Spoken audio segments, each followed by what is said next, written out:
Okay, I've got my dark chocolate melted. And what I'm going to do is just make sure that you've got the non-shiny side up. This is the side that you can feel the cocoa butter on, so that's got to be up. And I'm going to put some chocolate on here. And then I'm going to take my angled spatula. And I'm just going to give it a swipe. Nice. Make sure it's thick enough. It's probably about 1/8 to 1/16 of an inch thick. And we're going to push this into the refrigerator or the freezer and let it cool for about a minute or two. Okay, in the refrigerator it goes. Okay, then you want to go ahead and do the same thing with one orange, one yellow, one red, and one with the milk chocolate. Okay, and as you can see, he's quite solid. If you've got your air conditioning on, or if you're doing this in the winter when it's really cold, your chocolate will set up faster. In the summer, of course, it'll take longer to set up. As you can see, it's shiny on this side. That's the back of the transfer sheet, and all you're going to do is just pull on that very carefully because you don't want to break your leaf, and it releases. And as you can see, this is all that's left. The cocoa butter and its color, its food color, has transferred onto my chocolate. Just make sure that you pull it off because you don't want anyone eating the plastic still on there, so don't forget to pull that off. What you want to do now is you want to add the lollipop stick because we want this to stick in our cake. So what I'm going to do is take that same chocolate. Okay. That's good.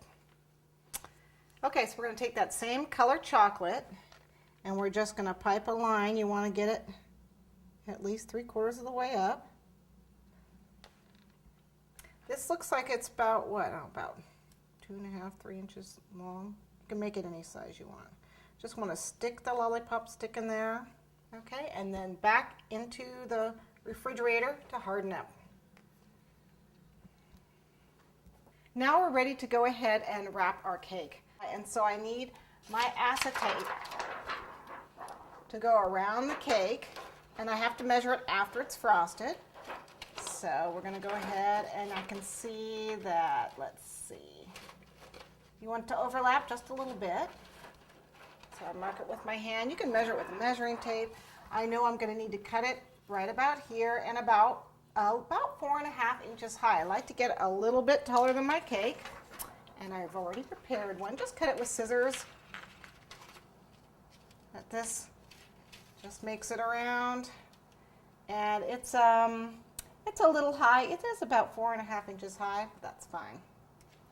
Okay, at this point, I'm going to go ahead and melt my chocolate. For this, I'm going to use the light chocolate, so we have a little contrast. You want to spread this about 1/8 of an inch thick. So there's a little hard piece.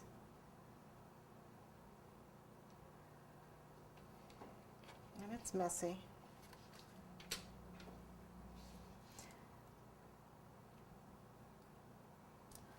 I can't see it. There we go. About an 1/8 of an inch thick. Let's find the corner of it. There's a corner here somewhere. I can see it here. To lift it up. There we go. And what we need to do now is we need to wait for this to lose its shine. And it's not going to take very long because the air conditioning is on.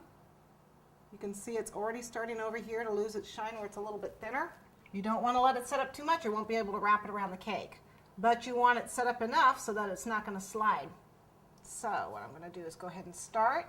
You want to get the mylar at the bottom of the cake and then lift it up and then just wrap it around.